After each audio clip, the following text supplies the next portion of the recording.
But yeah, the movie, oh man, I'm so excited because I haven't seen this in so long, is from 1985, Tom Holland's Fright Night.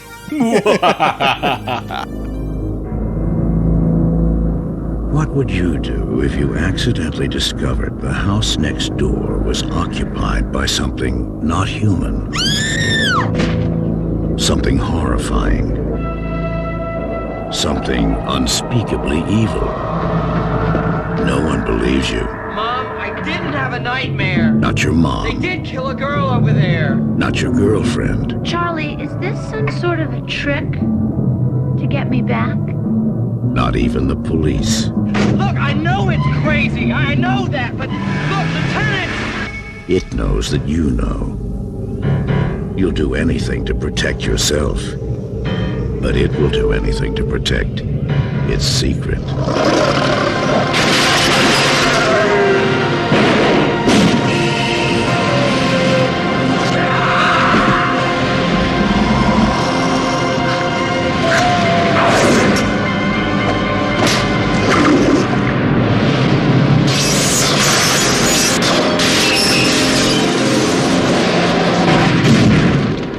Fright Night. If you love being scared, this could be the night of your life.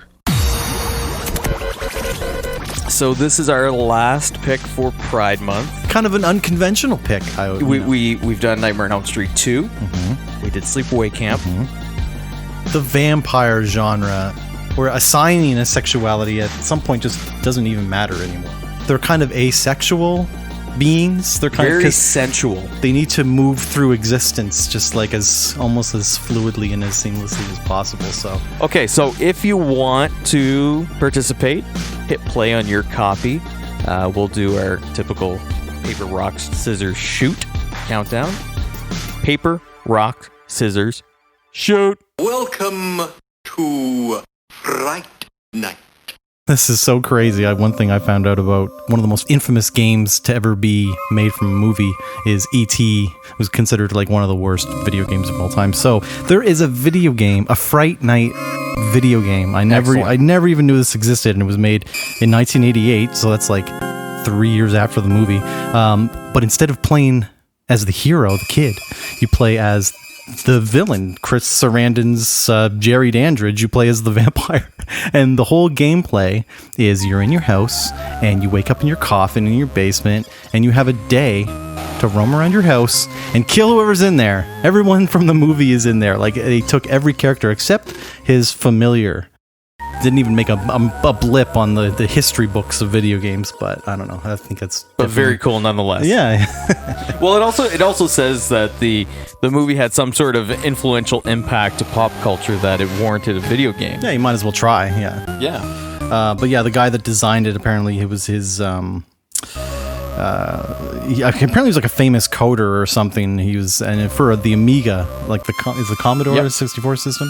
His name's Steve Back, and graphic artist Pete Lyon, and it was the last game they were ever to do. The graphics look terrible, and he's like stock. I was gonna say incredible. And he's like, just the way his hands are up, like in a ghoulish form, and he's walking from room to room, and almost like and there's people just chucking crosses at him as he enters rooms. As you do for a vampire. Nice suburbia setting. Yeah. Almost like something out of E.T.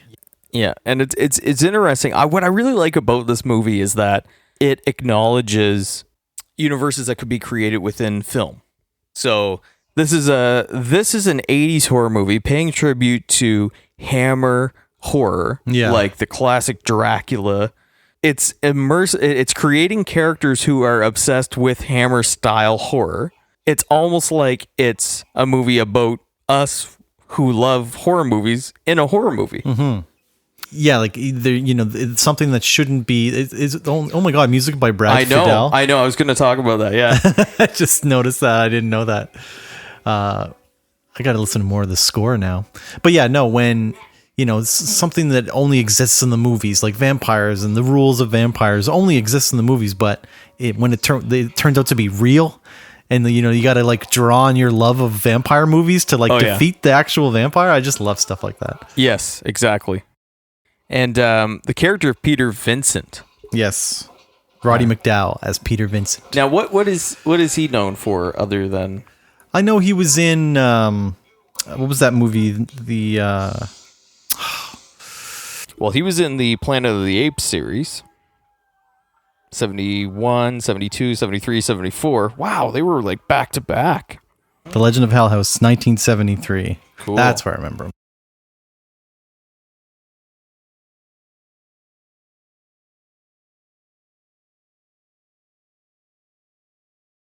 Oh, he was in Class of 1984. That's one I haven't watched yet. Yeah, I think that was I think that Tom Holland, the director of this, wrote the screenplay for Class of 1984. I think that's how Very cool. where the connection happened. But yeah, Peter Vincent. So the name, you got Peter Cushing. Yeah, And obviously Vincent Price. Vincent Price.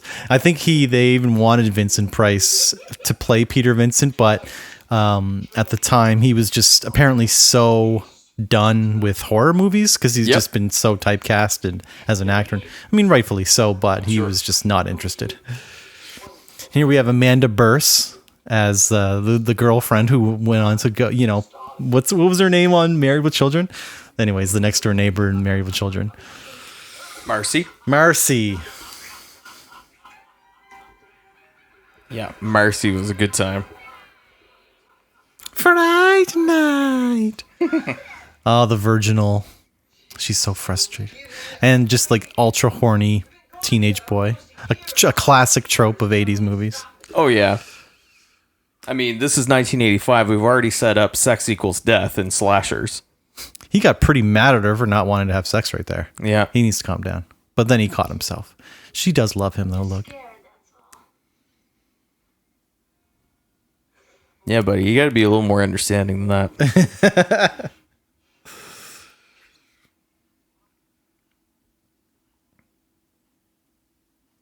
I don't know why, but this guy, man, I gotta look up all these names. William Ragsdale. William Ragsdale as Charlie Brewster. I don't know. He always reminded me of something like the guy in Gremlins. Yep, totally that guy. Yeah, he was also in Waxwork. Here we go. Yep.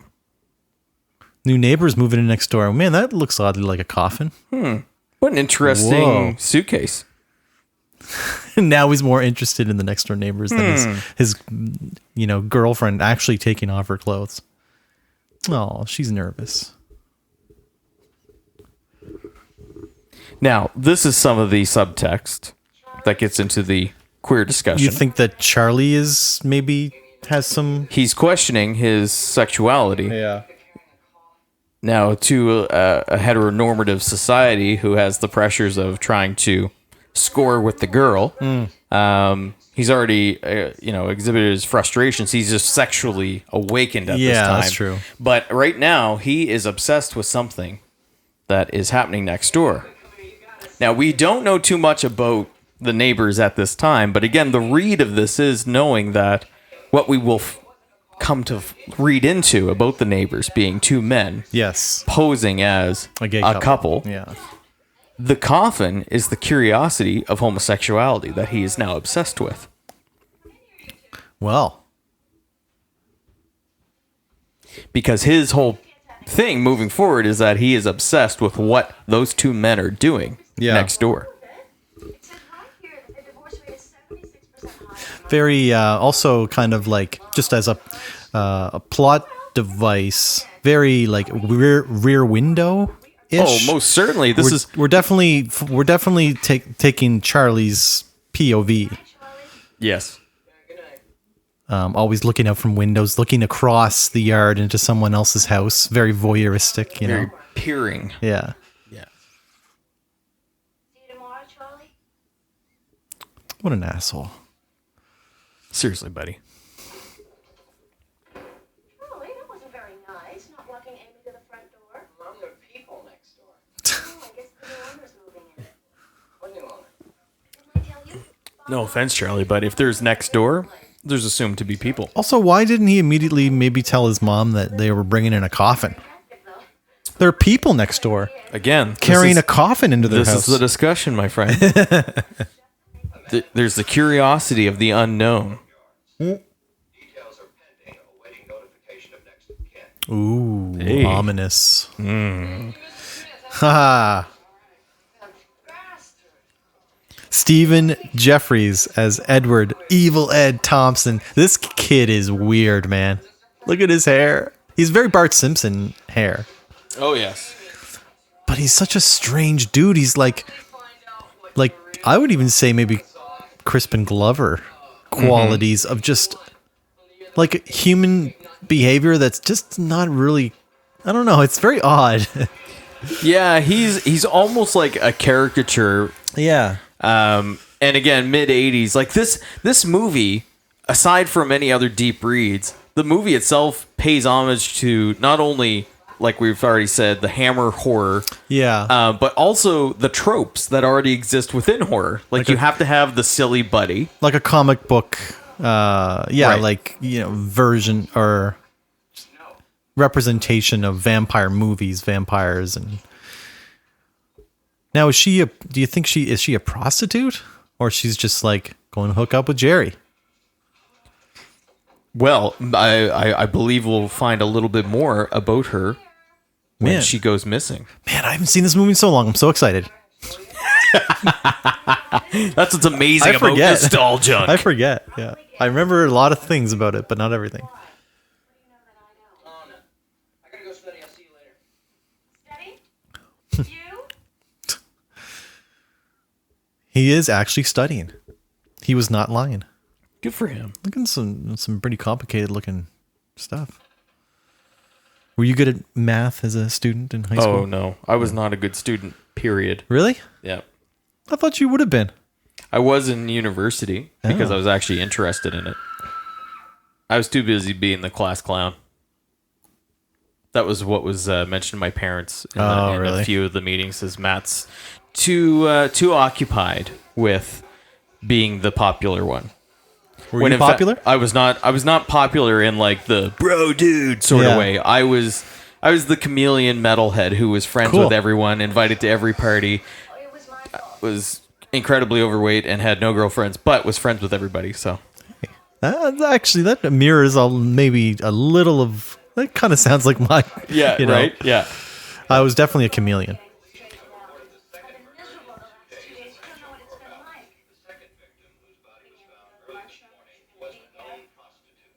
I'm talking to you on the phone. Well, that's a fact I wish I didn't know.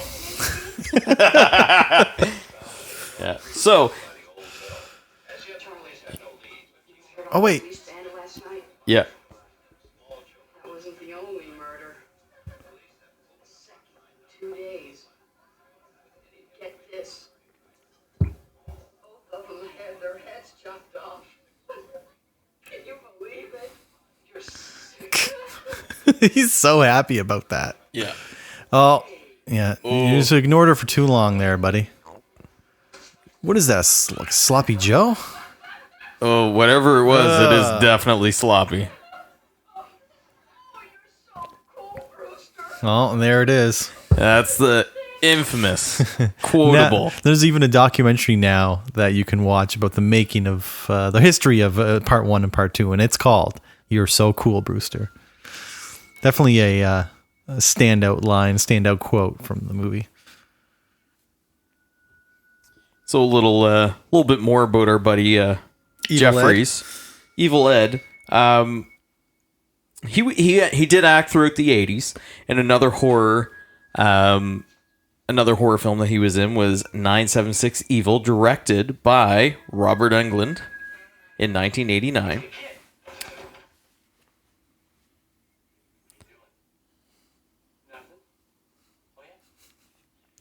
Just make sure that it stays that way. Creepy. And you just already mentioned the "You're so cool, Brewster" line, but another catchphrase that he was responsible for was, "To what do I owe this dubious pleasure?" That's a good line. Yeah.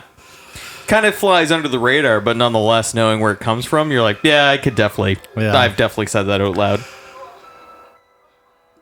And something else to well-round our discussion of Evil Ed, Jeffries, during the 90s, Jeffries appeared under the alias Sam Ritter and appeared in several gay pornographic movies. Wow.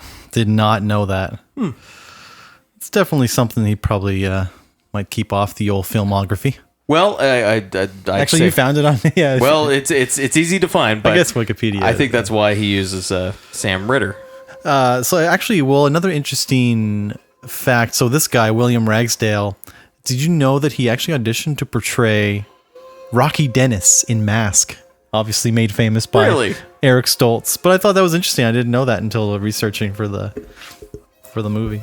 All right, so Ragsdale's Charlie is focusing in on his teenage sexual frustrations and obsessions.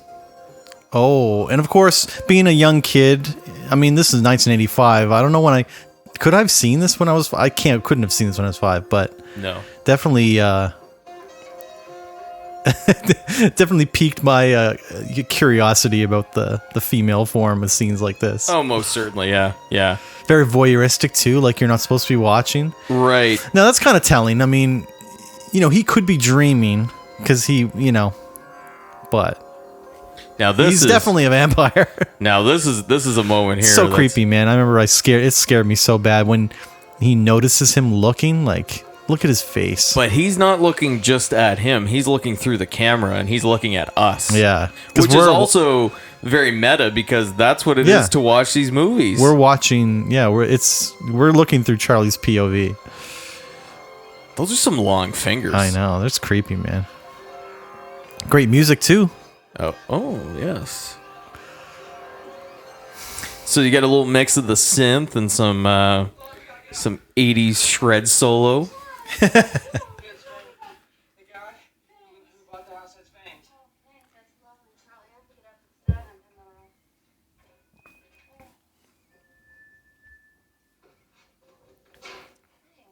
Charlie?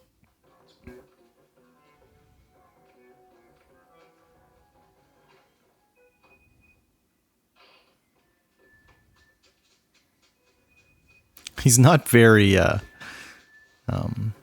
doesn't really do a good job of making himself inconspicuous. This is kind of like everything they're doing. It's like they're almost going out of their way to make themselves as obvious as possible. Oh yeah, no. This reminds me of the Burbs. Yeah, exactly. Yeah, very Burbs. Yeah, you're right. Yeah. Spying on the neighbors. Oh no, this was creepy. Are we on too, a POV trip right now? It's gonna turn into a bat. Very cool. Now it's interesting that Charlie notices him. So, like, is he a big, like, huge bat flying through the air? Or is he just extending his, Oh. Oh, yeah, this is bad. Oh. Yeah, this is, I mean, there's so much about this that I love in terms of, like, 80s horror tributes where, you've got that kind of that Goonies curiosity where you're on an adventure to find something out about something you're not supposed to know. Yeah. Look how big that bite was. I know. So actually, I found this out when I was doing some research. This is amazing. Chris Sarandon did research into bats and discovered the bulk of the world's bat populations are frugivores. So he concluded Jerry had a lot of fruit bat in his DNA. This explains why the character is frequently munching on apples, which Sarandon decided his character was using to cleanse his palate after draining blood from his victims. Wow. I never knew that. Obviously, I never would have picked up on that when I was a kid. But now, again, I'm going to cite this as a reference from some queer material that I came across. He's eating fruit because it's taking from the derogatory term. That's interesting. Yeah, that's an interesting thing. Towards homosexuality, so a homophobic term used quite frequently in the 80s. Yeah, and he's taking bites out of fruit. Charlie? Not only just bites, ingesting, consuming. Yeah, for sure. That's interesting. But sure as hell I'm gonna tell him about the two women. It's actually amazing too how recently even like derogatory terms still get used in mainstream media. Like, I forget what movie I was watching, but it was only a couple years old where the F word was just used as like a humor almost in regular converse. Like, it's just amazing how recent stuff, like, well, as a parent of a young child, like he's not yet 4, we're watching movies, and I'm not a big fan of him watching movies where the characters who he likes refer to each other as idiots, stupid, using terms that you encourage him not to use. So we were watching Toy Story 1, which came out in the mid-90s, which I also didn't know because I realized I'm getting older and I'm forgetting how was old it I really am. the mid-90s? Yes. Actually, the animation of that is pretty dated, but I can't believe it's that long But Toy ago. Story 1, Woody, he's a complete prick. Like, he is so upset about the fact that Buzz Lightyear's coming in on his turf. Well, that's And he calls him understandable. an idiot, and he calls him stupid. And I'm thinking, like, they didn't talk like this in Toy Story 4, which I've seen recently and I love. But you just see how the influence of parental stylings to change over the years also impacts the way pop culture changes their dialect as That's well. true. Look, I can prove he's lying. But yes, you're right. I mean, back in the 80s, I mean, Eddie, tons of homophobic terminology was used just as a throwaway term to man. get a cheap laugh. Eddie Murphy's Raw is just like rife with derogatory, yeah, I know. like I know. homophobic slurs. Yeah. And he became, a worldwide superstar of it, and like stadiums full of people just like laughing, Sure. Yeah. What are you talking about? He's a vampire. Uh-oh. I saw him. So who's his housemate here?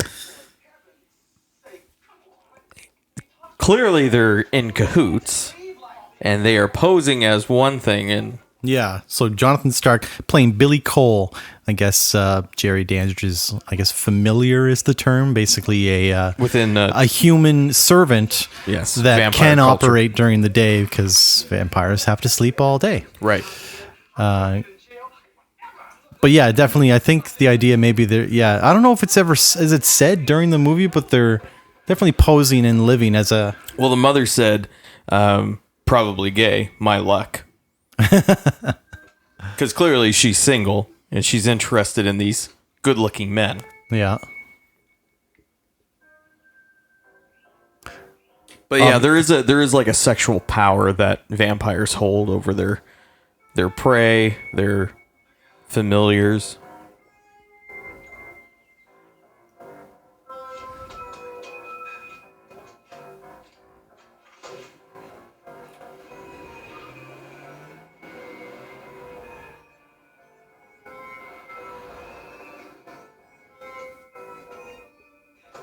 Those synths sound familiar. Yeah. If you slow it down, play it in the key of D minor. There you go. Dun dun dun dun dun. Also the no. Yeah, the arpeggiators. Yeah. There's that line. What do I owe this dubious pleasure? Living next door to me. They both look like they have gray hair in this scene. Evil, I haven't got time to explain. Just tell me what to do to protect myself. Very funny, Brewster. Evil, please, I'm not kidding. Just tell me what to do. Don't call me evil anymore. Should I help you anyway? What a weirdo. I got $8 to help me, and it's well, far be it from me to turn down a fool's money. So I love this sort of, like, this is where the meta stuff comes in. Like, Yeah. they like kind of scream, bored a bit. You could say, like, explaining the rules to somebody is, just always fun. right, yeah, just like in Scream, yeah. Start with this, but must have total faith in Oh yeah, I always loved that rule. Yeah. Like, just the symbol doesn't mean anything. The intent and the person behind the symbol has to actually mean something as well. Right. Then, of course, there's holy water. Mm-hmm. But you gotta get a priest to say a blessing over it Yeah. first. That's it? I'm afraid so. But the best protection right now, Carl, Well, is that the vampire cannot enter this is a great rule. without being invited by the rightful owner first. A very specific rule. Right. Which will soon come into play. Also, one of my favorite scenes in the movie. Most certainly, yeah. So he doesn't want to be called evil Yeah. because in the context of queer literature, evil would be the evil that exists within him, which is considered homophobia, homosexuality, whatever way you want to look at it. But so it's interesting how you can start connecting several dots to things that would not be absorbed by, like a 10-year-old watching this for the first time. And also, it's interesting too how you're not really reaching when you see these hidden subtexts and meanings. No. So it's interesting. But did you invite him in? Yeah. Oh, look, she's looking all nice. She wants, They're having their either Caesars or Bloody Marys. Yeah, definitely Bloody Marys. Man. I invited him over for a drink. I never saw that before. That's hilarious. I invited him over. Why? I wonder if they're using red in this, Sixth Sense. Could be. There is a lot of red there, isn't there? Here we go. Now that I've been made welcome, I'll probably drop by quite a bit. Back. Anytime I feel like it. Oh, Yeah. that freaked me out as a Not kid. good. Your mother's kind permission. Oh, Jerry. Anytime. He's got a very smooth, Very suave, yeah. yeah, but also at the same time, his creepy lines are delivered with such ease, almost like Anthony Perkins, Norman Bates. A boy's breast fed his mother. Yeah. That's that's a great movie to watch. You have to watch that twice in order to really appreciate the first half of the movie. After knowing the end of that movie is just unbelievable, man. Very, very, very cool. Very influential to horror. Yeah. Very important also too, while we're talking about queer discussion as well. Part of 1960 being shocked to find out that Norman Bates was dressed as his mother is definitely something that was very, very shocking to the audience at that time, but didn't detract from how shocking the ending is, which is unsettling at the fact that evil will live no matter where you put it. Mm-hmm. And has nothing to do with sexuality or preferences. Yeah. That's not the takeaway from Psycho. It's that evil can live at any point.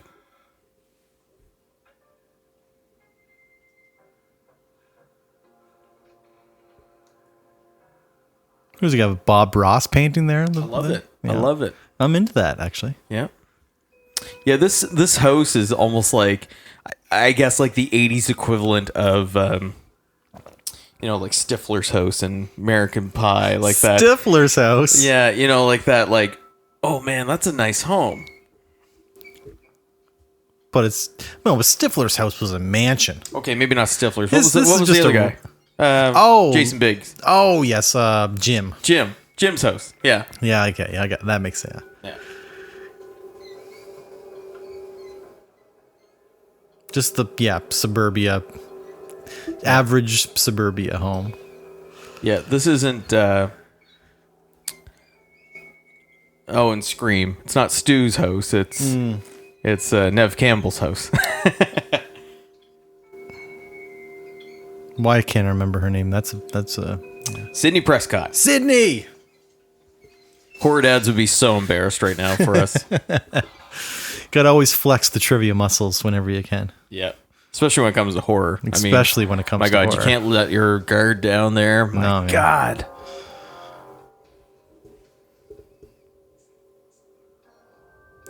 I mean, it's interesting. I never knew it was Brad Fiedel doing this score. And, would never have known that until, my knowledge of movies, I guess, as an adult. But, starts to expand, yeah. But now that I hear it, it's definitely not even a Terminator. It's not Terminator-esque at all, but... I love that scene. That's so subtle. What do you do? Oh, no reflection. No in reflection. The mirror. That's right. Another rule they didn't even talk about. But it borrows from the already existing lore that is being shared between the film and your own. Yeah, I love that the comedy in this doesn't take away from the horror, and that in fact the comedy actually heightens the emotional attachment to these characters. because it allows you to feel like they're human, they're real, Yeah. they interact. It does work very well together. Because I was always super creeped out by the horror elements. But yes, it is a very funny movie at the end of the day as well. That's terrifying. I know. That's like Halloween-esque. That's John Carpenter-esque right there. Yeah. Bloom, bloom, bloom, bloom, bloom, bloom, bloom, bloom. Yeah, I think the similarity that this soundtrack shares with any other Brad Fiedel work is that it's the same instruments, just playing different. Yeah. No. Yeah. Yes. Wouldn't want to wake your mother, would we, Charlie? Hmm. Then I'd have to kill her too. That might wake her. Like she should be just a couple rooms over max. Yeah. And you just threw him through a wall. Yeah.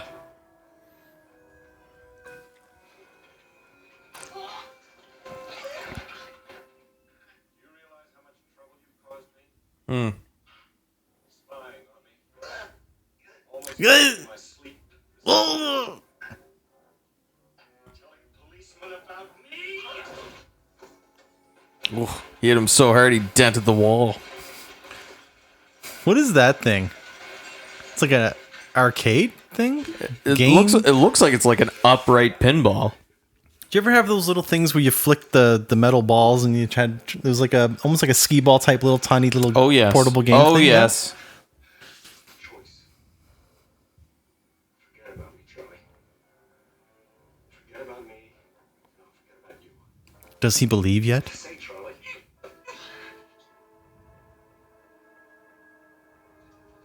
It's that freak strength. Oh yeah. Vampires are such a cool idea. Ageless, super strength, immortal beings. Yeah, educated. Yeah. Always super smart, like sexy. Yeah. Only like exist in the night in the shadows. I don't know. Yeah. There's something very, very special about. Yeah. And also too, I mean, like they're just like the lore of vampires. They are immortal. They're ever changing. So you look at the Nosferatu vampire in the 20s and 30s, and then you go into the next couple decades, and then the next couple decades, and it's ever evolving and always popular. Oh.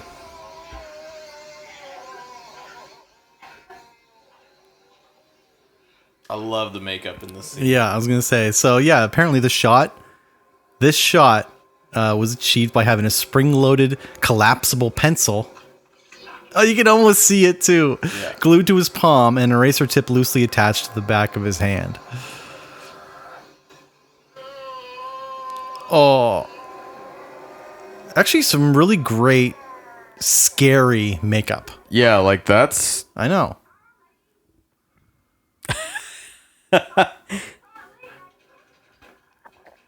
Good editing too. Like Excellent. him kind of transferring.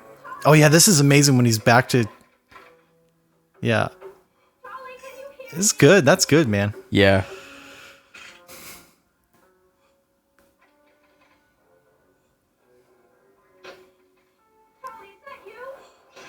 Oh yeah, because he locked her in. I forgot about that. I was like, wait, why isn't she there? I thought she was knocking at his Yeah. door. No, that's excellent. What a great encounter. What is going on? Nothing. I just had a nightmare. You know, I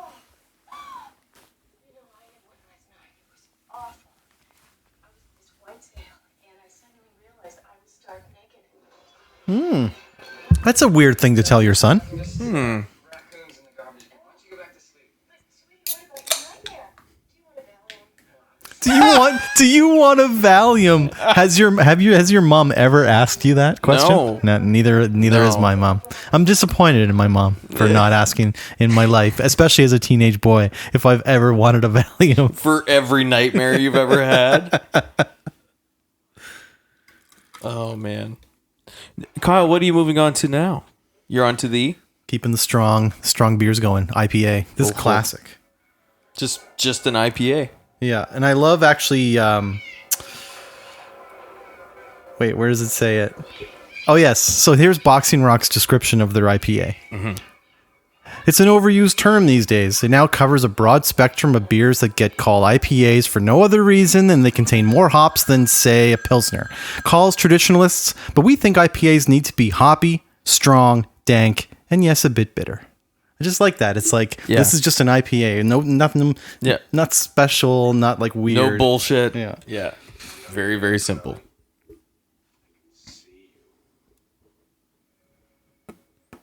Oh, he's called him. How does he have his number? I guess he probably would have gotten it from his mom. Oh. Yeah. Yeah. That is a lot of sweat. He did start it. Time. If it wasn't for those meddling kids, you know. Yeah. He was sticking his nose where it just If it wasn't for you stupid kids. Look at this. That's interesting, the position that his familiar was in. Yep. There you go.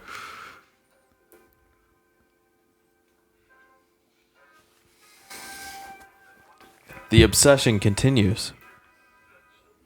Maybe that was his nightmare to his mother. He doesn't want to talk about the male encounter he had.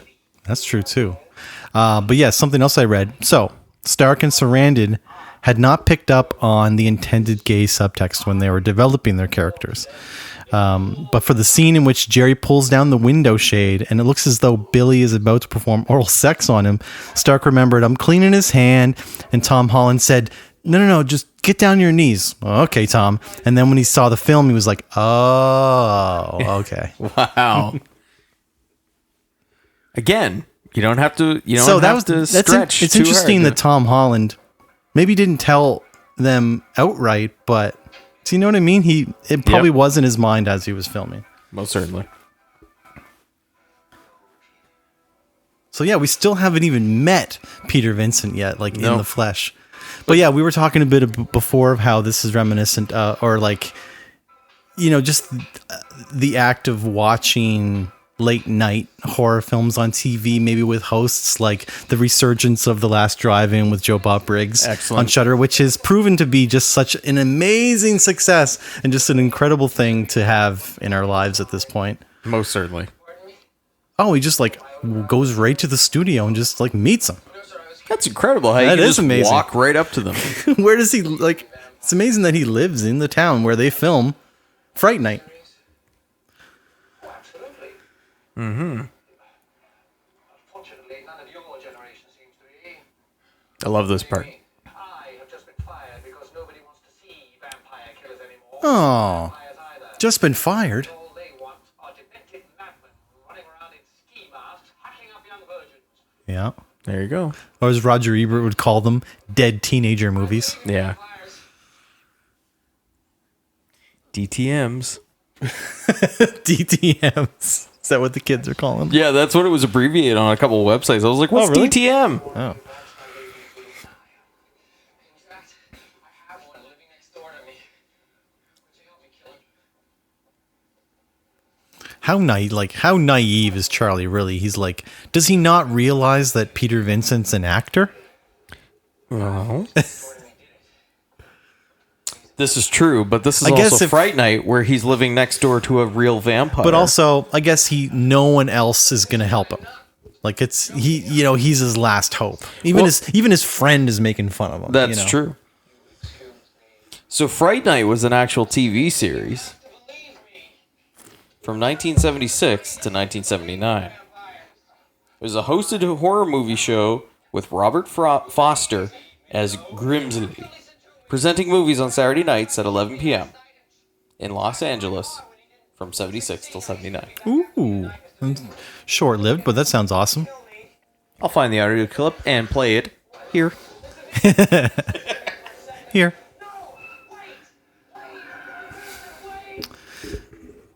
Also, when you were a kid in high school, did you have like arm patches on your sport coat? Well, I didn't have a sport Look at coat. Amanda Burst looking like Marty McFly in this scene. It's just rolling up on that sweet moped. Look at all the garlic hanging. Christ. Wow. Yeah, time to break up. Look at him. Wow.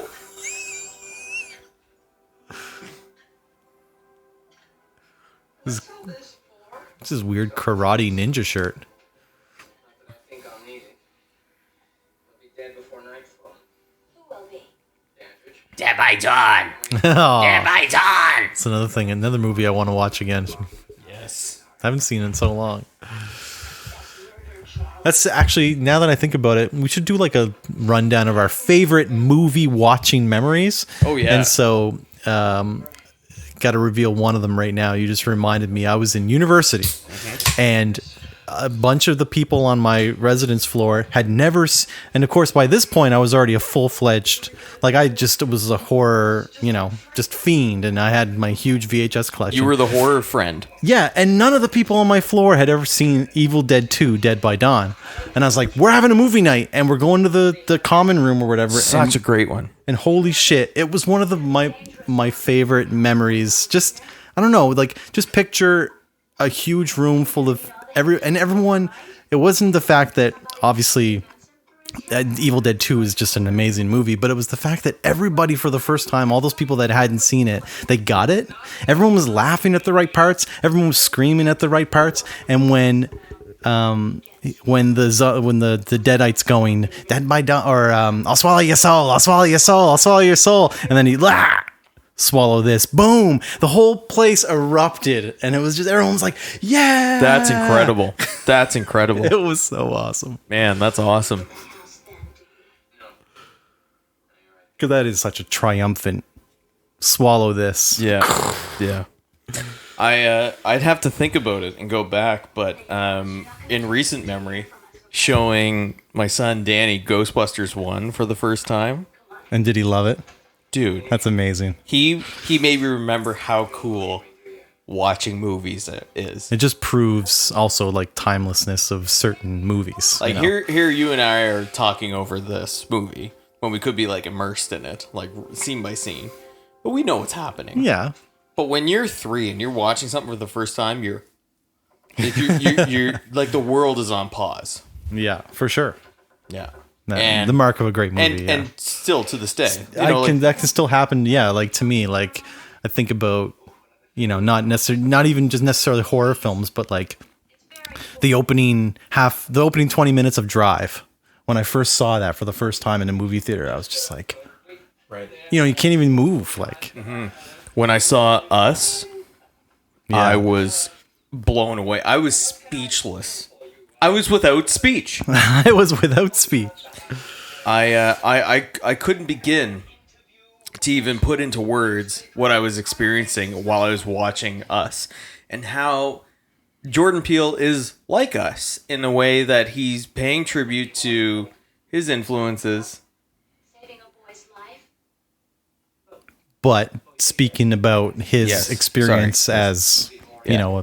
a black male in America, Yeah, and the yeah. history of he's a pretty important person right now in movies. Most certainly, and not just within the horror realm, because he's definitely the voice of a future to horror. Also, we'll talk about a pivot in he's like he was obviously a very a huge comedic talent, but to pivot because of something, I mean, it's obviously something he was interested in. We just obviously the mainstream audiences never knew, but to go right to Get Out, it's like, it's unbelievable. Yeah, that it's one of was- the best, I would say one of the best American film debuts of all time. Debuts, written and directed of all time. Like, it's kind of incredible. I love Get Out so much. Yeah, Get Out is great.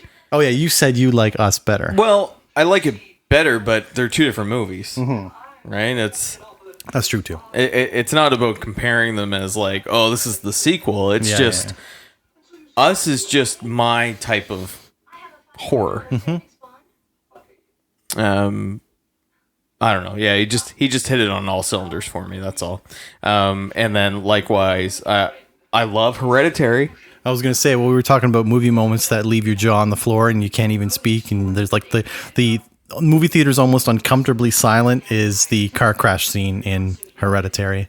Not Fuck. going into too much spoilers, but it was pretty devastating to watch Do you know for what the first time. you know what that reminded me of was the cellar ending to Blair Witch, where everything goes silent in the theater and everyone went, Oh, well, if we're ever going to do a list of scariest movie experiences, Yes. like in your life, I don't know if I've ever. I'm trying to think of like a time. The ending to the Blair Witch it gave me full body chill. Like the best word, I guess, to describe it is a chill. But like, when just that feeling of dread. And it kind of leaves you like almost like you're paralyzed. Yeah, you're just limp or something. Yeah. It was that ending of the Blair Witch Project just destroyed me. yeah. Yeah, likewise. Look at all that fresh fruit in there. Is it? It looks pretty fake. I'll go. He is a fruit bat. That's right. That's what I'm saying. So he loves fruit. Oh, he's tired. Oh, yeah, good. Yes? Yes, this is Jared Edridge. I see. Well, yes, of course. I'm always willing to help young people, but I'm afraid that crosses are out of the question. You see, I've been reborn recently. He's a reborn Christian. He thinks crosses would be sacrilegious. Ask him how it feels about holy water. How about holy water? What is Amanda? Is it Beers? Forget Beard. Look at her outfit. She does have a Sarah Connor vibe right now. Yeah. Fine, but don't bring him over until 6 tomorrow. I wonder if they're dressing her down in order, like in the scene that's coming up. She's very feminine. You know what I mean? They're bulking her up. Maybe. Tomorrow night. They're stripping of her femininity right now. Also, how come Jerry gets like a bunch of different outfits, but his familiar, like he's always wearing the same thing? Yeah. A lot of plaid in this movie. Yeah, he does look like he's in like Neil Young's backup band. Or in CCR. You think this is a lot? Like I don't know. Everything looks very fake. It looks like a set. Looks like a set. Like what? And we've seen this shot of the street a bunch of times already. Where is the lair of the suspected creature of the light? I love that right he's here. like still in character. Well, I like the idea. He's basically taking these kids' money because he's just trying to. Maybe he's fired. He has no job, and he's trying to. But obviously, he doesn't believe in anything that Charlie's saying. But it all changes very quickly. Most certainly. Now remember, he only is experienced within a set. Yeah, exactly. This is holy water. If a drop touches him, he will blister. In this case, I have asked him to drink it while we all watch. He readily agreed. Mr. Vincent, if I'm right and you prove he is a vampire, he's gonna kill us all right then and there. He won't, Charlie. After all, I am here to protect you. Vincent, I know, Mr. Vincent. Hey. When did all those doily window coverings go out of fashion? Immediately. Thank God. Yeah, sure, Norman. I'll come in. Man, he does look like Norman Bates. doesn't Yeah, he? he's got that vacant yet Yeah. like a facade. They're here. I love it. Oh, you heard me. Yeah. He loves apples.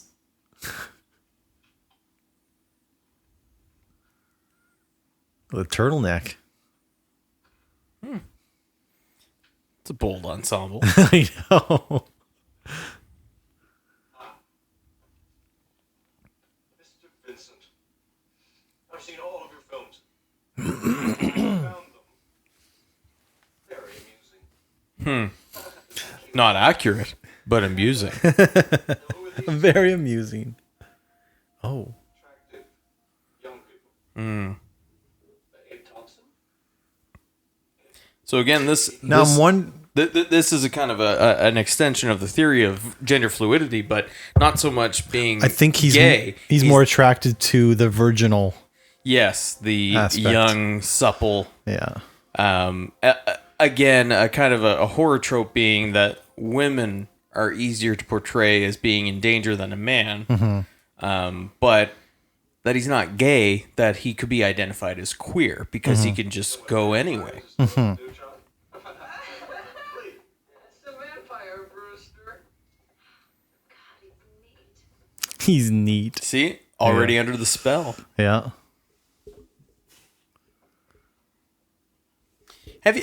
Kyle, have you ever met someone like that has that inexplicable spell over you?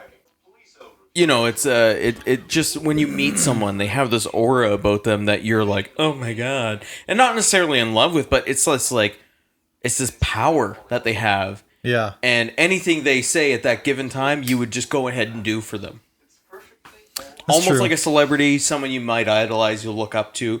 But sometimes you just meet someone that just out of the clear blue sky, Jerry, that just kind of emotes this inexplicable force. Yeah, I don't know. That's weird. Yeah. I mean, I had to have met. I had to have that at some point. I just need to think about it a little bit. But it almost reminds me of, I read an interview with somebody, and I forget, but they were talking about George Clooney. Oh, okay. And they said that, you know how, remember when Charlie Murphy in the E! True Hollywood Stories on Chappelle's show talks about Rick James has an aura?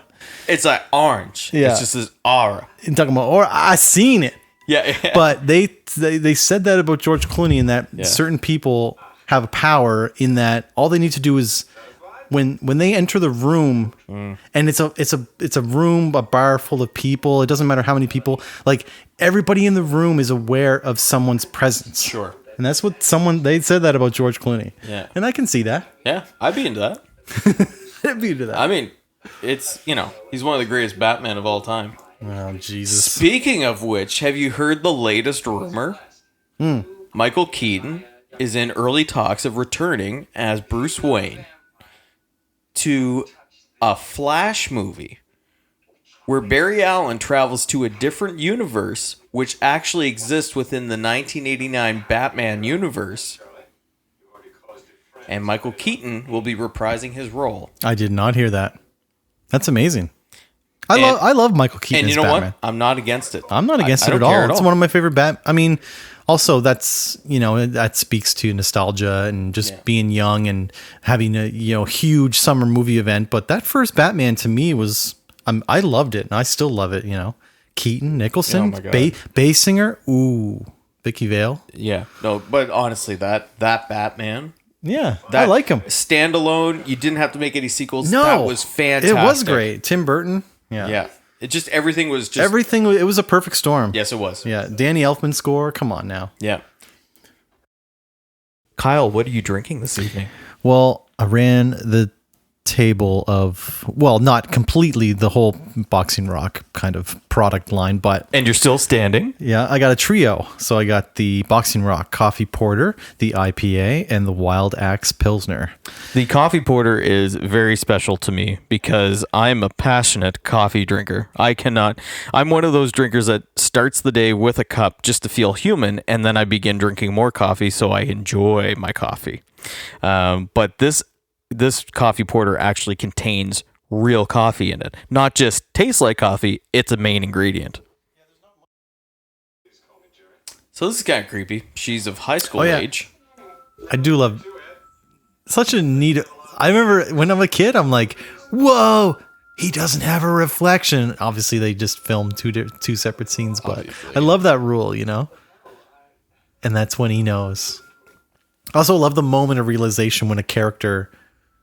realizes that what they're seeing is real. What's this painting in the background? Some priceless, Yes. 200-year-old artifact. That he's just had with him all this Wonder time. how long Jerry Dandridge has been alive. Wonder if that's even, Crusades. Wonder if that's even his real name.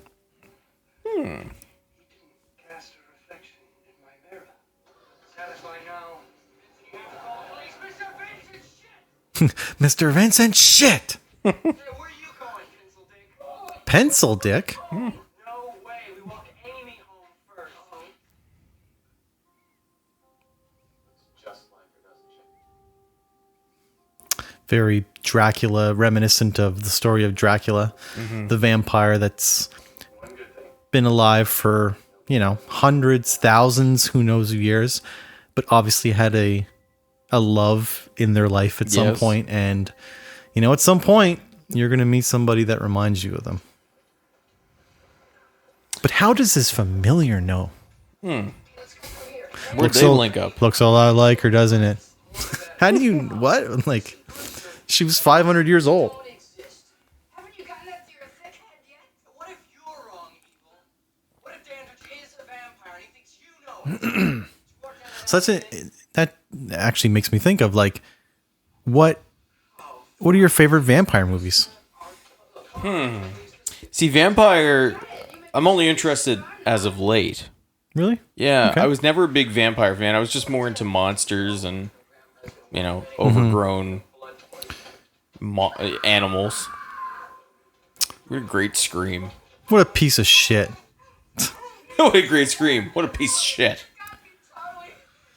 But yeah, like, I guess I don't know. I guess the age I was never really into the original Dracula, but Coppola's Bram Stoker's Dracula Yeah. is to me. I love that movie. Yeah, it's very ultimate. It's very true to the story too. It's Yeah. just a great movie. And Gary Oldman, one of the best actors You ever. cannot go wrong, Gary Oldman. He pulls off just such a great. They did a lot of cool things with Dracula as the character. As the 1,000-year-old vampire, is this like ghoulish figure in a long Right. robe. But then when he gets some blood in him, and he goes back to like, 20, 30-year-old Dracul or whatever. Like, great movie. Let the Right One In, another great vampire movie. Okay, yes. Yeah. This is awesome. It's almost like he looked at us. Broke the fourth wall. He's like, you know what I gotta do, right? Yeah, you know what I'm about to do. I love that trench coat. He cinched it a little tight for my taste. You can't walk down an alley like that without a trench coat. No. You wear a trench coat like that in an alley, you're the only one walking down the alley with that trench coat. Yeah, ain't no one fucking. with you. Yeah. Ain't no one trenching like that coat. Gone trench. Gun trenching. Oh, shit. If that's you, it's not working. I'm not scared. This was a really creepy scene, actually. Yeah, it's well. Yeah. The little guitar licks, like. It's almost like the God, what's that show? Is this NYPD Blue? Oh my god, it does sound like it. Law and Order? Yeah. Yeah. Dun, dun, dun, dun, dun, dun. Bow, bow, bow, bow, bow. Yeah. Man, there's like those like 80s cop shows where they had like blues guitar solos. The Heat of the Night. Doo, doo, doo. In the heat of the night. I don't know that one Oh at all. my god. It's just all bad. He sounded like Michael McDonald there. Yeah. In the heat of the night. Yeah. Oh yeah, this is so scary, man. Like, why did you run down the only dead end? Like, don't you know your town? Like, why are you running down that dead end alley? It's so funny though. I'm looking at the fashion sense here, and it looks like everyone's just shopping at H&M right now. Actually, yeah, I had like, are they using the same jacket? Like, No, but I mean like now. oh, Like everything's back in. oh, he's scared. Again, Ooh. that's about the other. but like you can cast a spell on somebody, you can identify with them. Mm-hmm. Yeah. He almost like welcomes it in the end. He's not Yeah. he's not scared anymore. Take my hand. Take my extended, elongated fingers here. And he does. Well, those are prosthetic extensions on his fingers because he has an extra set of knuckles when he's transformed.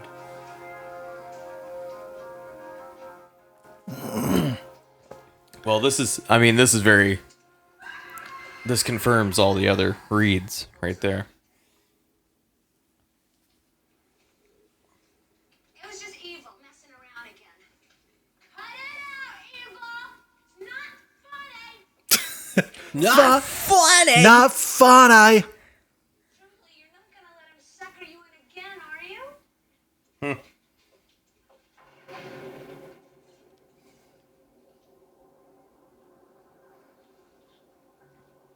So have you picked up on this? What? Peter Vincent is a homosexual man posing as a heterosexual actor. The telling moment in the movie within the movie, in the opening scene, as he marches towards the hissing vampire, the stake is pointed at himself rather than towards the voluptuous vampiress that moments before nearly seduced a man to his death. I did not pick up on that. Well, there you go. Well, there you go. There you go. Who wrote that? There you go. Yeah, who's this now? This is Nicholas Nelson again. He has a bold start, but it's good though. Gone trenching. I'm trenching, baby.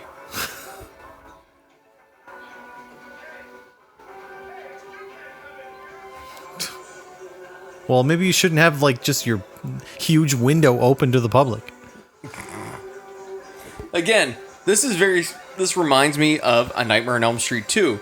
How did you get into the club when you're a high schooler? He gets into the S&M joint that Bob Shea is the bartender at. Oh, this is creepy. Yeah.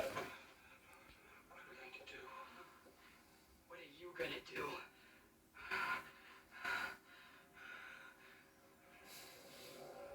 Why would he tell them that? Not me. He's a scary vampire. He's such a good, annoying laugh. To admire you, you know that? Well, of course.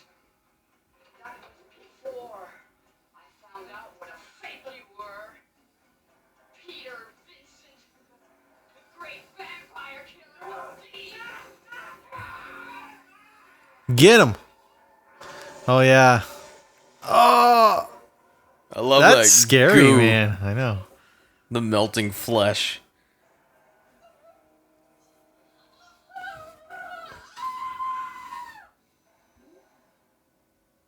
Oof.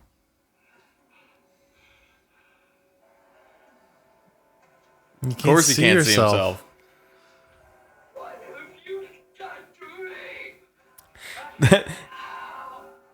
Now, I'm interested in seeing if somebody's seeing this for the first time today would find it as scary as I still find that, but am I thinking of it as my Nostalgia. 10-year-old self watching Fright Night? To me, this is still scary. It's great. Yeah. I think what's so effective about it is the perfect lighting and practical effects. Yeah, I love practical effects. I'll always love practical effects. But lighting is what really upsets me in film. You catch the right lighting or the wrong lighting. Well done. And all of a sudden, you're rewriting the way that person can be seen just with the right angle, or again, the wrong angle, to cast them differently. And it is super effective. So the way that he was lit in that scene, with his head back and his mouth open, he looked like the monster you don't want to see in your room at night. Definitely. Jerry Dandridge knows how to dress, man. Jerry Dandridge is a fucking boss. Look at him. He is a boss, man.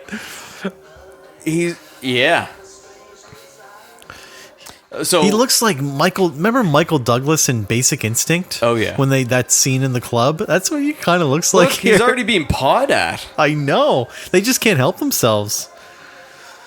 Yeah. But he has eyes for one girl. Look, they're even just looking at him walk by. I never noticed that before. That's interesting. Not That perfect. guy's trying to mac. Like, yeah. No.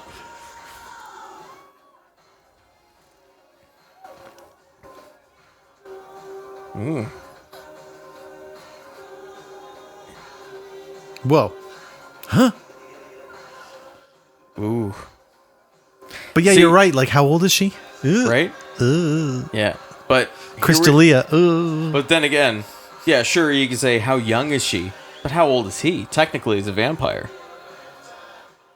Not to say that that justifies it, but what I'm saying is, I know. this is such a, like, out there in the stratosphere already thinking about it. It's not about the sexuality, it's about just turning her into a vampire. Yeah. Sucking the blood from her. But then again, yes, her Ooh, now magnetism to him. that's an interesting thought and discussion about a vampire's intent. Like, because sexuality plays such a huge part in just vampires and how they act and how they live their lives and how Right. they try to survive. Right? But is it just a mechanism to, or is it just a tact to ultimately get the blood from a living being? Like, do they even really feel the sexuality, whoa, or are they whoa, whoa, playing, whoa. or are they playing the part that 1,000? Imagine like 10,000 hours to master something. They've just mastered how to bring somebody in to get the essence from them. Are they even feeling sexual feelings? That's kind of interesting to think about. Oh. That's kind of heavy. All right, I vote the next movie not be as so cerebral. So, Tremors?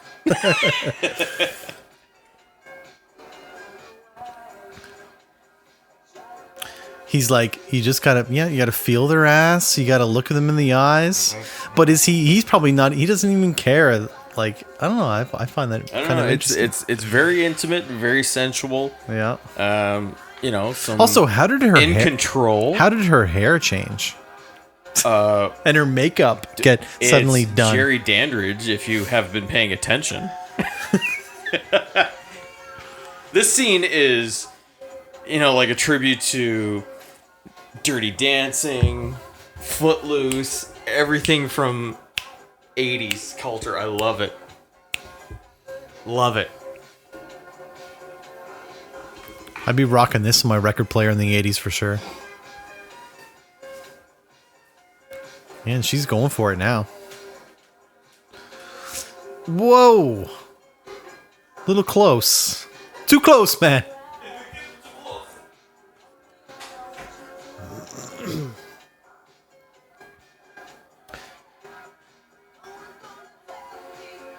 Yeah, once again, Charlie, you're just like a little late to the party there, bud.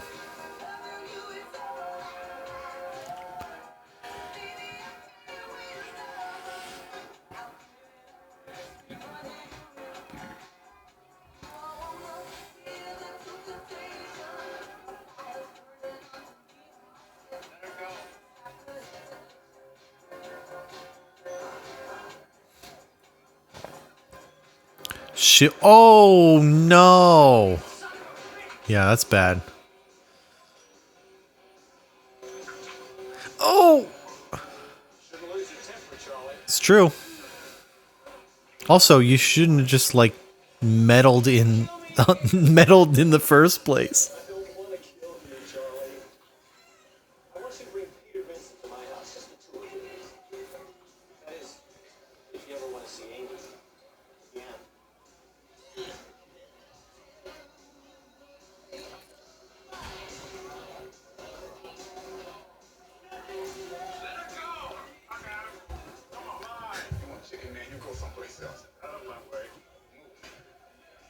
Oh. Oh.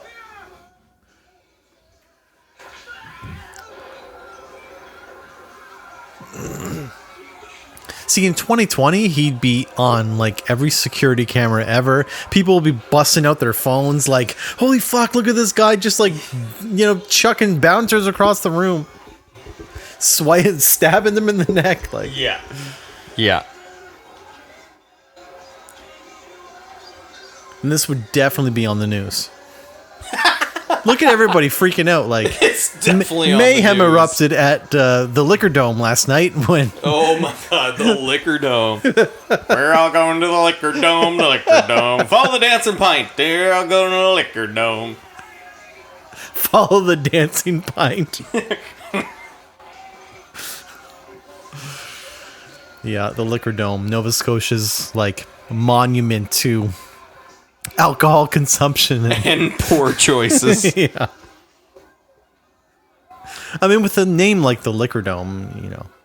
Yeah, you know what you're getting into. You know, again, man, evil, I don't know, to me is such a scary character. Yeah.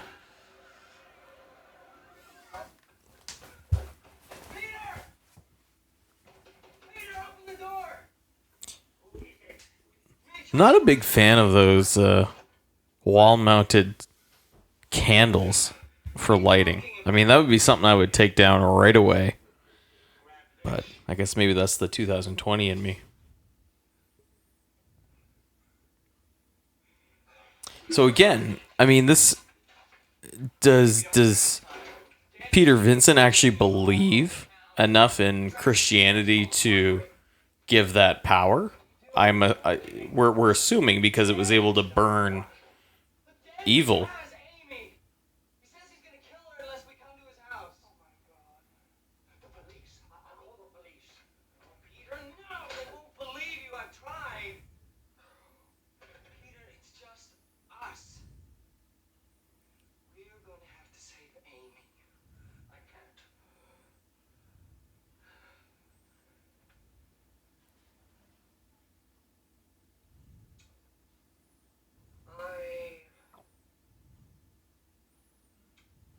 was paid to be there today. I know.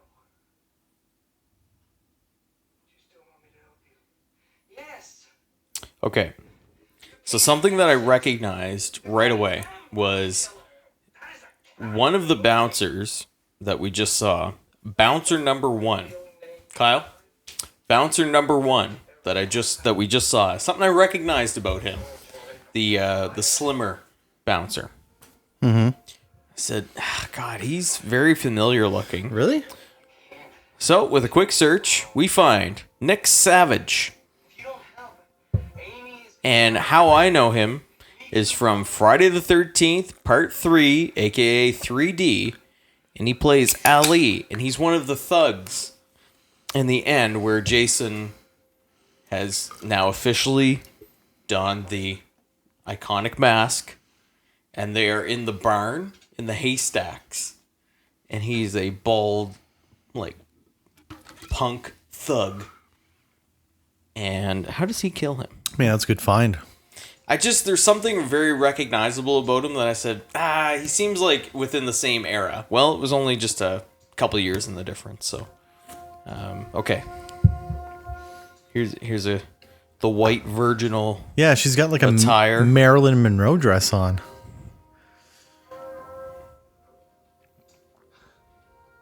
Wow, she does look she like does, her. Yeah. Someone I knew a long time ago. Someone I used to know. Oh my god. I hate that song. I know, it's so high.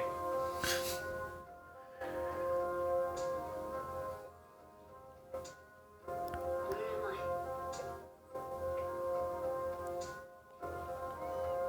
Where's Charlie?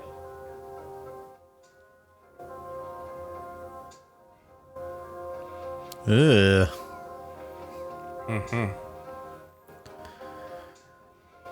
All right, maybe he does feel something. Yeah. Yeah. I take back my my counter arguments.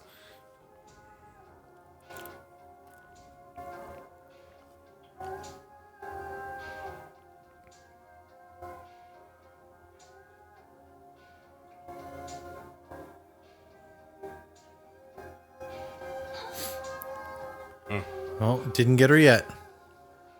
She knows. But it's also, now it almost seems like the vampire bite is like the actual sex.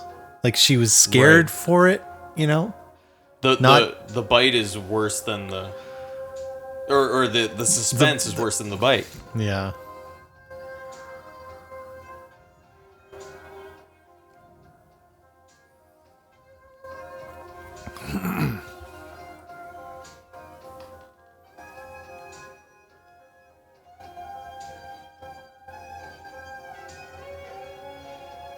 jeez. He's one of the bouncers? In this one, yeah. And like that's him in Friday the 13th. He like peers in on the car. Nick Savage. Yeah.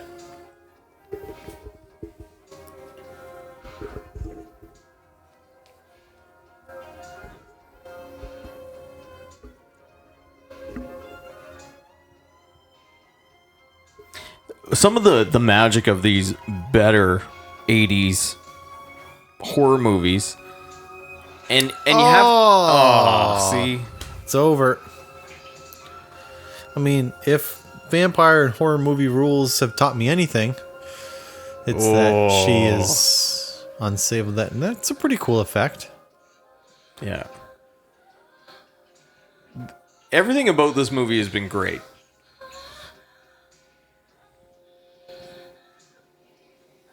So,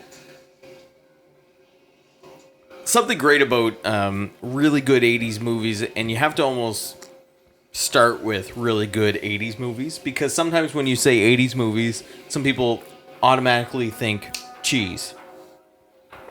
Yeah. And you're not wrong, but it doesn't have to be cheesy. Like, the bad cheesy movies are the ones that are going out of their way to be cheesy. The good ones are just a product of their time. Yeah, it's just like a... That's all there is. Like, you know, you think of Michael Bay movies. Okay, well, you're thinking of like mid-2000s. Yeah. Okay, so that influenced a trend of films that come with that. So anyway, the reason that these movies are so good is that they have strong actors in them. Mm-hmm. They have good direction, good practical effects. So when you have that perfect storm, you have a movie like Fright Night. This is great. It is from Orgy of the Damned. I love that he has his like vampire busting kit. Come on. He's into it though. He believes. Well, he's played this role for so long. Yeah.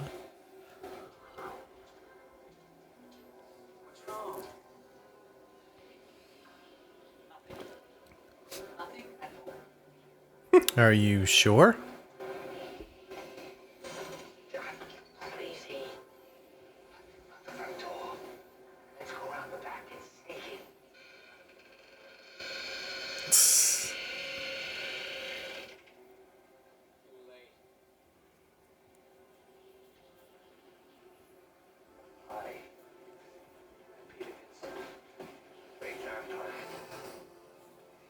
Yeah, now he's playing his own role.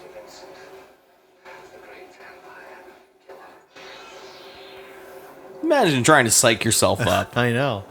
But I like that he's trying to like rise to the occasion, you know? He's like trying to find meaning in his life. Man, I just like this just movie takes me back to being in like my dad's, like being in the basement, the old VHS player, you know, watching it with my friends. Like, yes.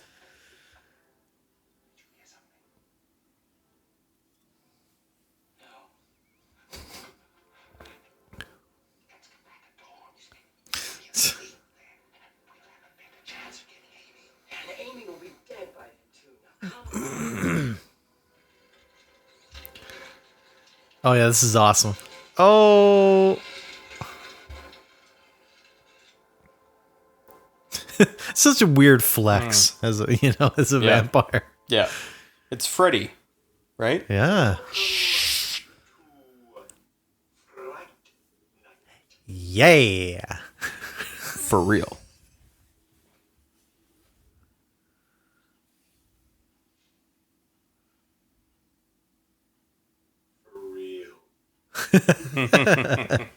It's great.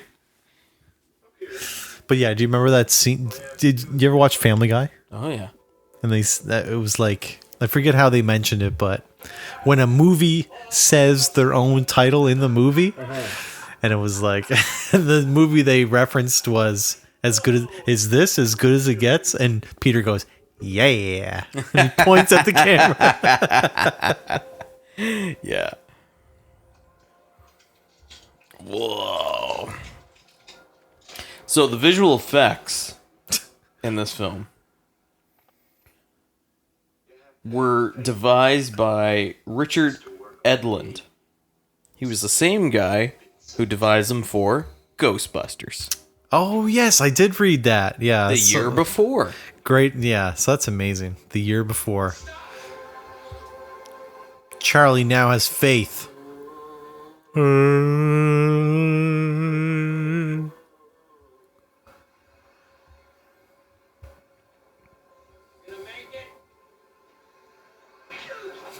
The guy's like, I'm not a vampire. I'm just going to punch you in the face.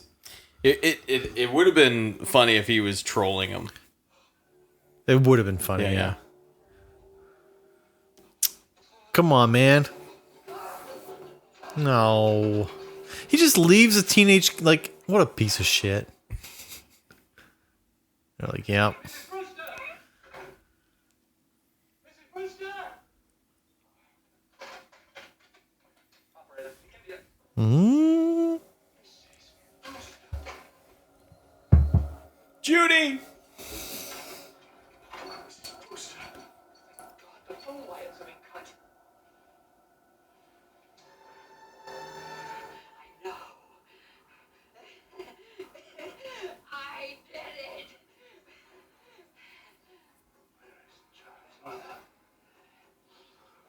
Fuck, he's scary, man.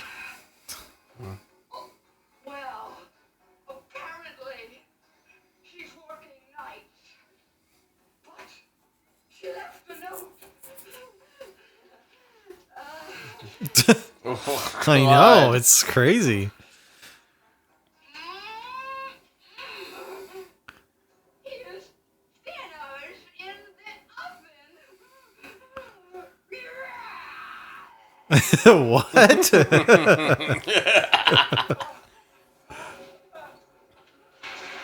It's almost as if, okay, Evil Ed is trolling him as a theatrical vampire Yeah, in maybe. real life. Yeah. So here's something interesting. Robert Ebert gave Fright Night 3 out of 5 stars in 1985. Yeah, he liked it. And that he concluded it with saying that Fright Night is not a distinguished movie, but it has a lot of fun being undistinguished. Yes. I love Roger Ebert. And I think that's a very, very important takeaway from some of these movies is that despite the differences I have with his opinion in some of my favorite movies that he doesn't like, Well, he was notoriously hard on horror movies. yes, just by their virtue of being a horror movie. But Yeah. I think that you have to view movies objectively. You have to view them for what they are, and that's- are they good within their own way? I think Ebert, more than anyone, always at least tried to critique a movie based on its intent. Like it wasn't, he didn't take everything at face value. Like, so yeah, he talks about Fright Night.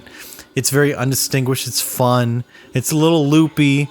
It plays with rules, but that's its intent. So in that way, it succeeds. Yeah. And he's going to give it a good review, you know? Yeah. I love Ebert. This is a great. I know. This is transformation. amazing. Yeah, this is like American Werewolf in London great, you know? In reverse. Yeah.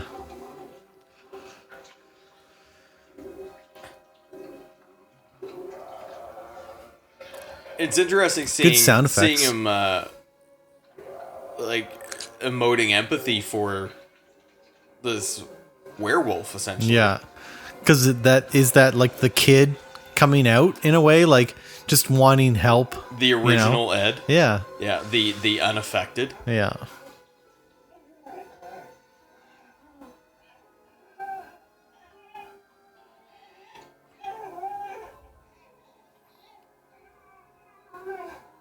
Yeah, very good use of the way they edit, in that they just, all they have to do is cut away a bit and then cut back to a slightly different version. Yeah. You can almost like, you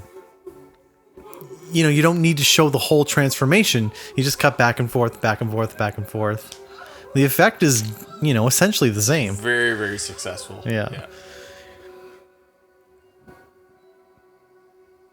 Wow. Very good. Yeah. Oh, evil.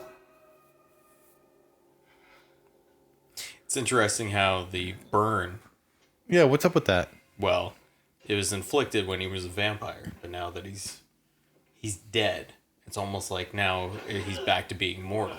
Therefore, the burn doesn't exist. Oh, yeah, because he's dead. So he's mortal. Gonna need it just before dawn. What have you done to her?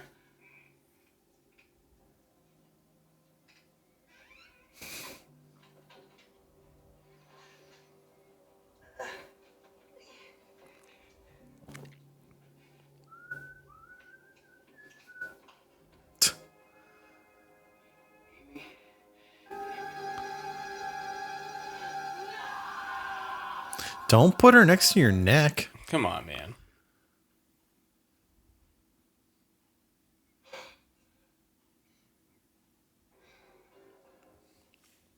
You are now officially a real vampire killer.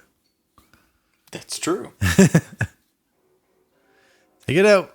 The Sherlock Holmes attire, that must I be know. very warm.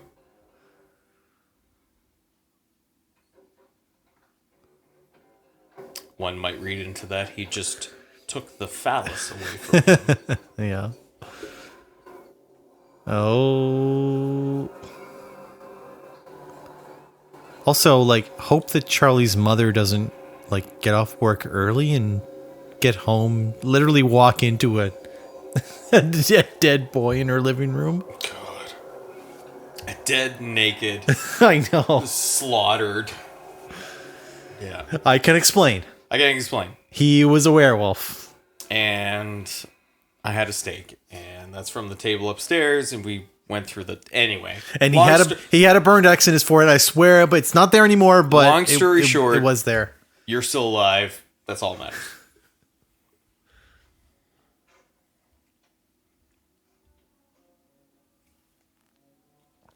Got my vampire kit, got my steak, and just So gonna go up these stairs. Yeah, just going up here. So our friends over at Horror Dads, they speak very highly of Fright Night. Oh, really? Yes, they do. During their Horror Houses episode. Nice. This is definitely up there.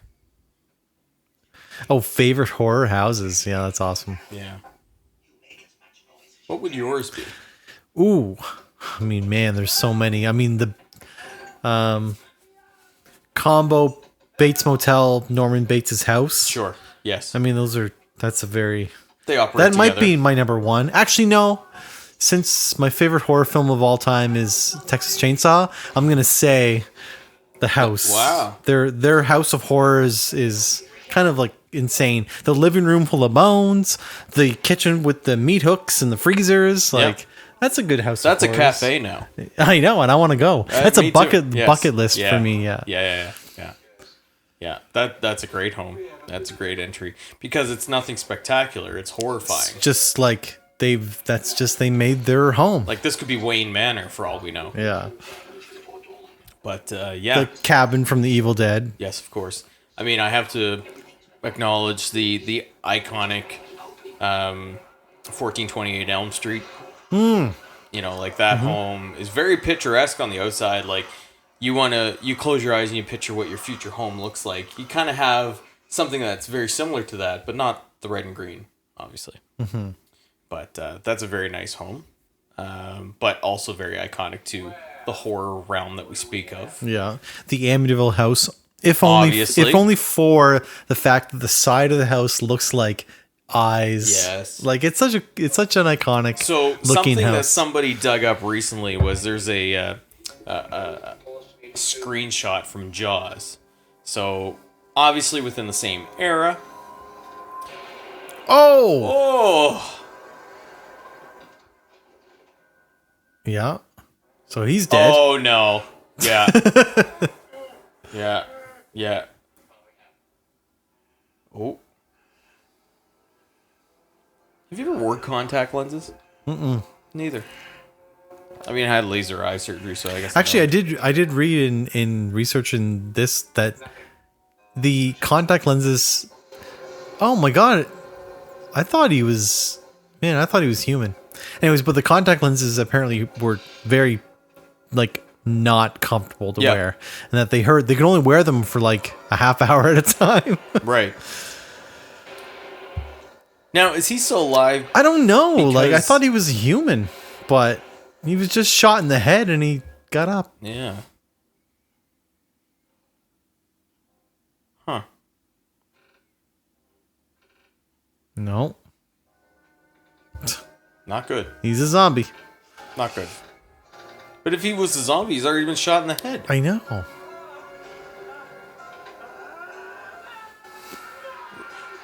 So Very, maybe, very, like, yeah. So maybe cheesy. he was a vampire because there we go, stake through the heart.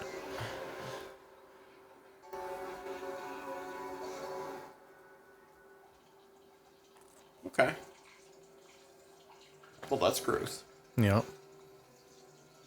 And that's not coming from the wound that was in his heart.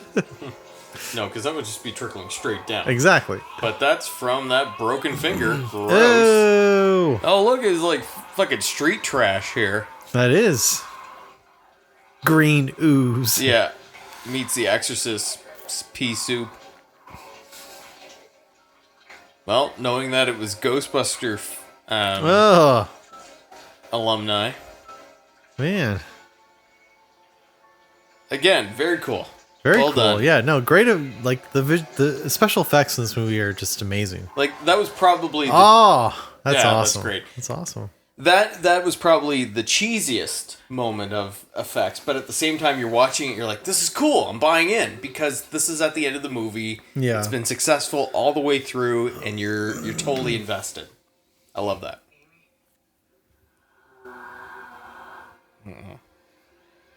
Nice.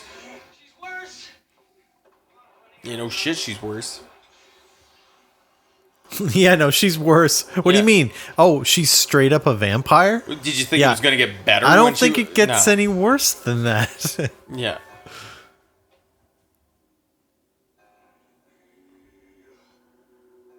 Awake.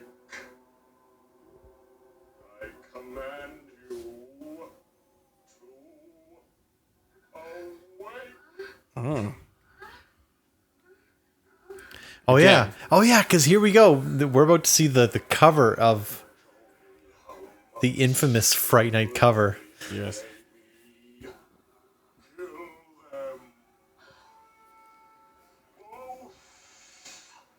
Both.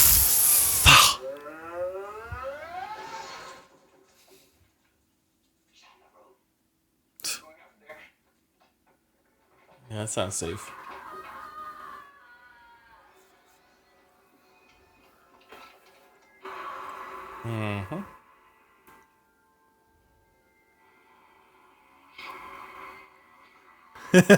She's like laughing at him.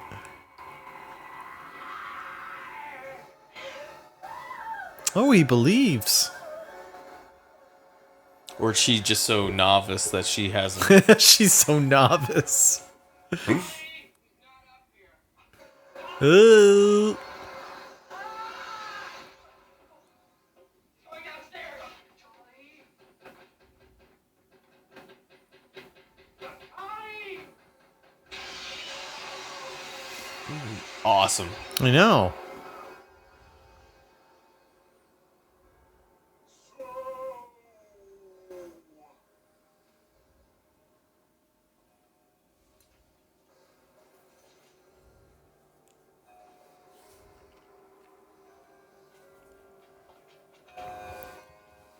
Stay back. So scary.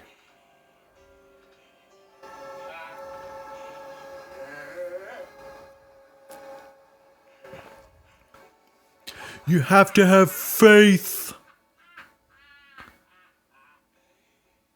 Have to have faith for that to work. Isn't that crazy how memory works? Like, I haven't seen this in probably over a decade. Sure. Yeah. You know what I mean? At the very minimum. And I Uh-oh. knew he was going to say you have to Yes. have faith. Sun's coming up.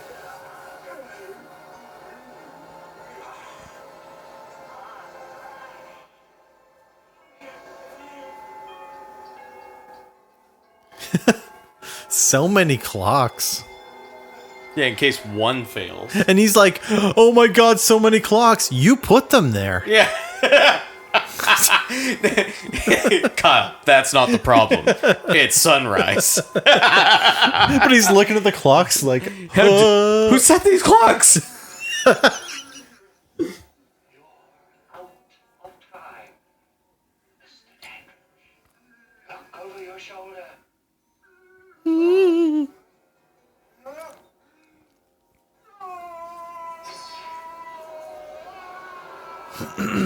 So cool. yikes. Yeah, that's Damn, look at this. that's Zool. It is look that does look like Zool. There is no Dana, only Zool.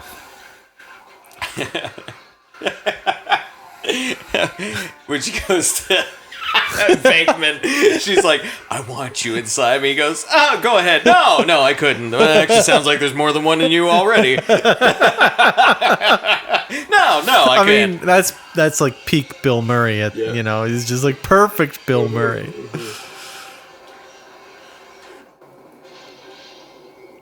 This is leftover from the Father's Day weekend that just passed. Happy us. Father's Day. Thank you very much. I have Lund's Mill. It is the lager driver, a Vienna lager. I actually have not tried this one, but I am a huge fan of Lund's Mill anyway. I first encountered them at Craft Beer Fest, and I saw that they had an double IPA called Purple Grain in the same font as Purple Rain. Yes. And so I was sold, and it is fabulous. So I don't doubt that this is anything but amazing. Made here in Lawrencetown. I say here because pretty well anything in Nova Scotia is just here. It's very strange. Do you know there's 2 Lawrence towns in Nova Scotia? I did not know that. Russell, did you know that? I did not know that. Because when I first saw that Lund's Mill were from Lawrencetown, I was like, what? Because I'm from Cole Harbour, and just kind of like right around the outskirts of Cole Harbour, is Lawrencetown, Eastern Passage, things like that. But this is from the valley, like a different Lawrencetown. Because I Google mapped it, and it was like 3 hours away. I was like, huh? So yeah, I didn't live 3 hours away. I didn't think I lived 3 hours away. I'm not a rural boy. This isn't Footloose. Okay, let's get the sound bite of a crisp. I already cracked mine. Smooth. Okay, here we go. It's a lot darker than you might think.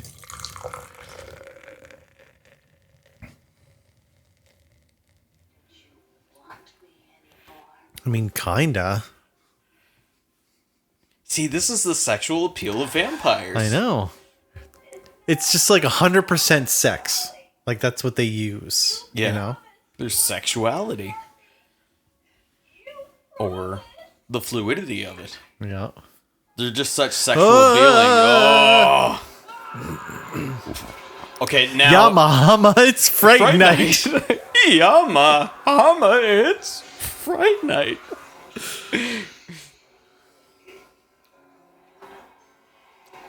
Have you ever watched those bloopers from Seinfeld, though? Those box sets?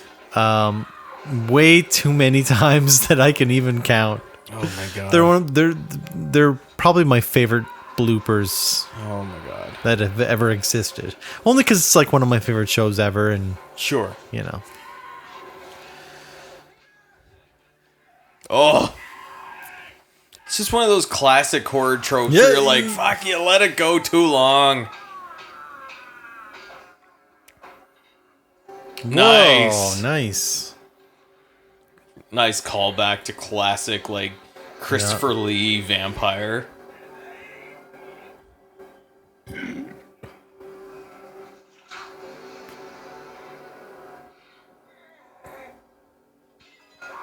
Nope, not good.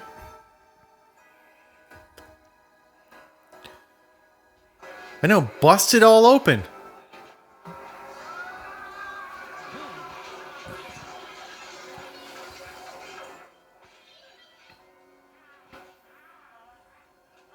There you go.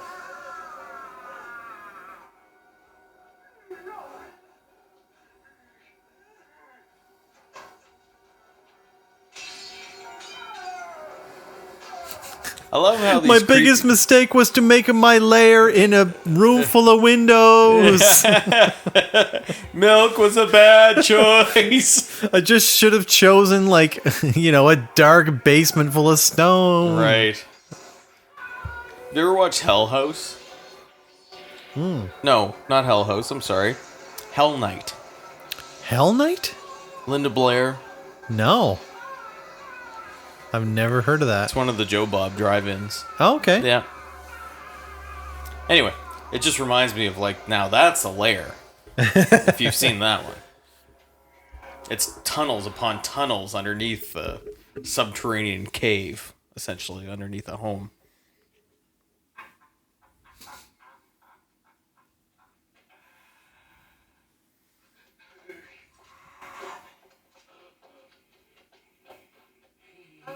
Dumbass.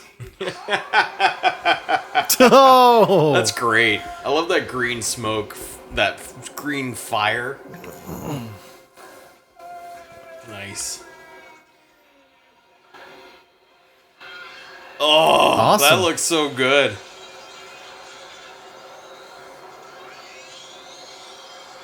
Nice. Look at that bat. I know, it's pretty good.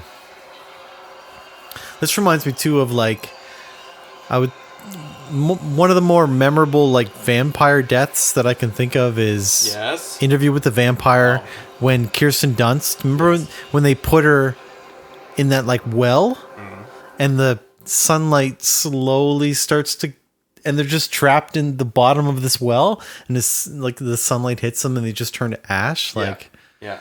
yeah. We were talking about, you were saying about top vampire movies. I really don't have many, but one that I remembered was Shadow of the Vampire. I'm ashamed to say that I have not seen that. Oh, no. Malkovich is just great. I know. Just so good. But what I loved about that movie is what we've already talked about, is that exist of meta within film, like that universe where it acknowledges other, Yeah. other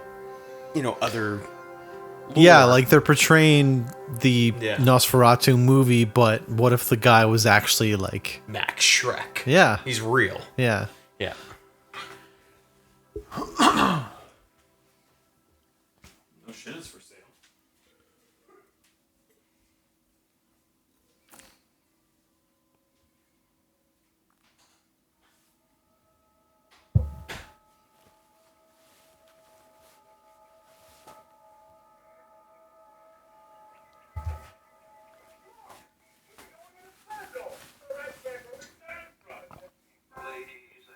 Ooh, now she's like all about it.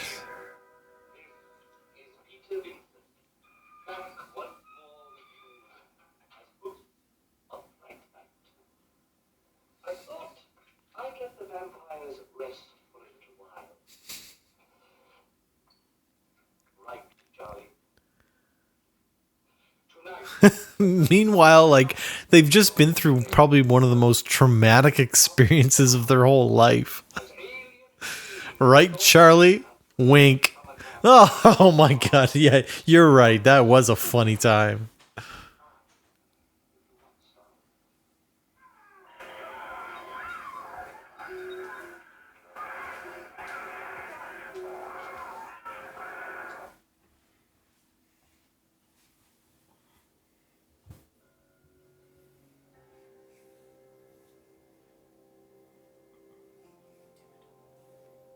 Charlie? Something wrong?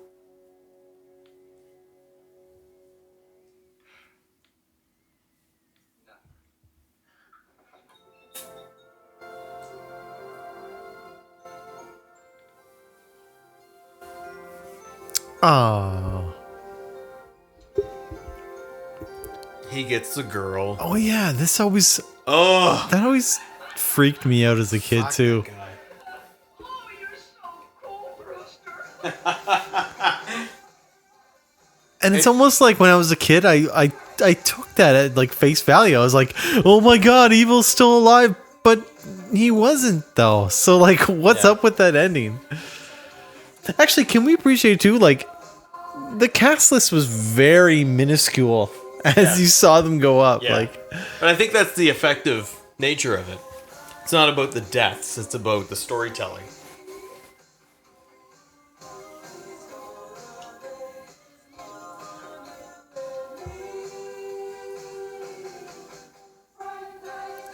Fright Night. I love it. I want to hear a Fozzy cover of this. Yeah. Chris Jericho doing it. I love Fozzy.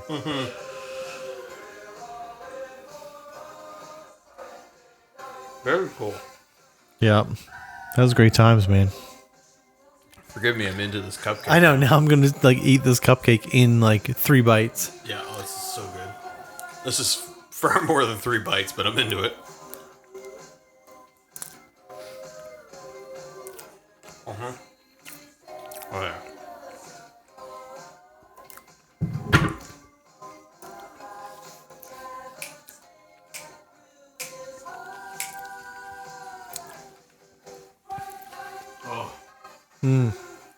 That is good.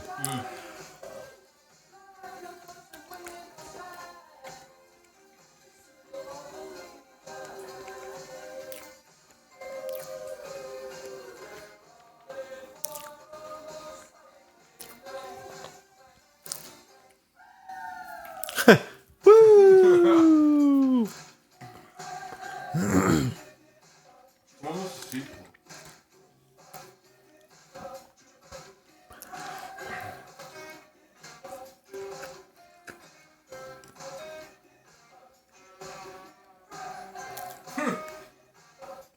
Jay Giles Band. April Wine. Devo.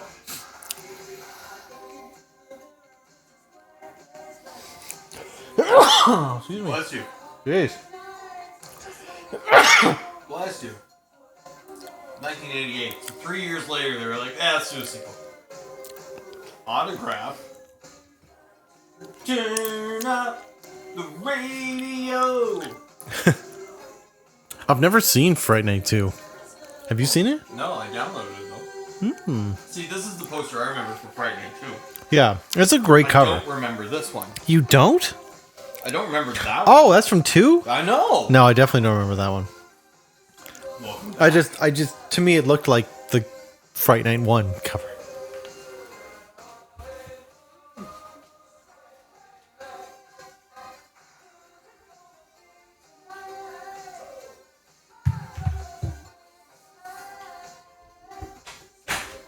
Yeah, that was a lot of fun. I love mid 80s films in general. I think that the early 80s set the precedent for the over the top campy vibe that either was exploited tasteless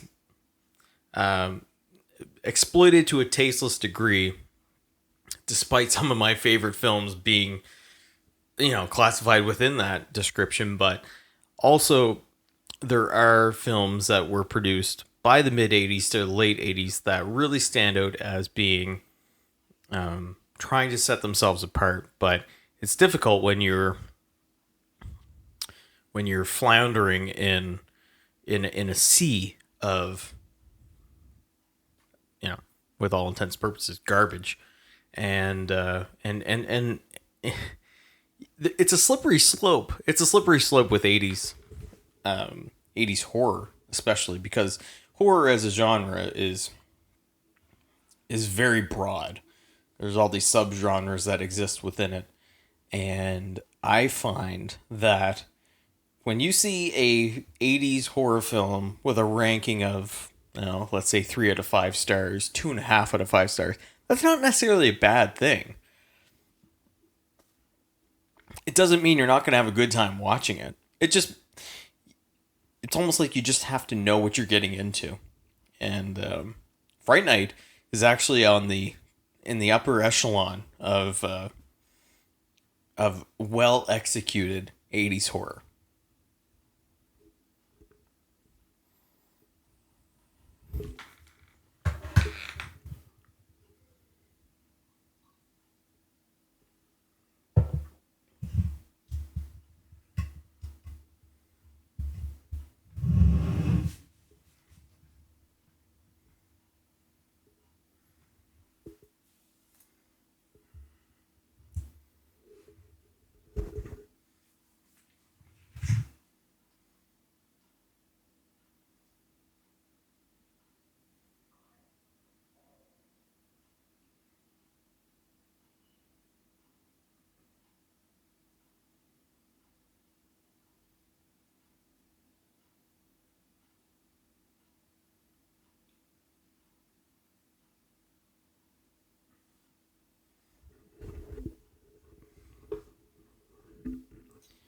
So Fright Night was released August 2nd, 1985, with a budget somewhere between $7 million and $9.25 million. It brought in a box office. It brought in at the box office $24.9 million.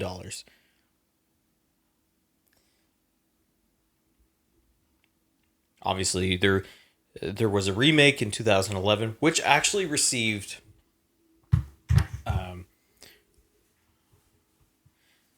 the 2011 remake of Fright Night surprisingly did well with reviews. I know.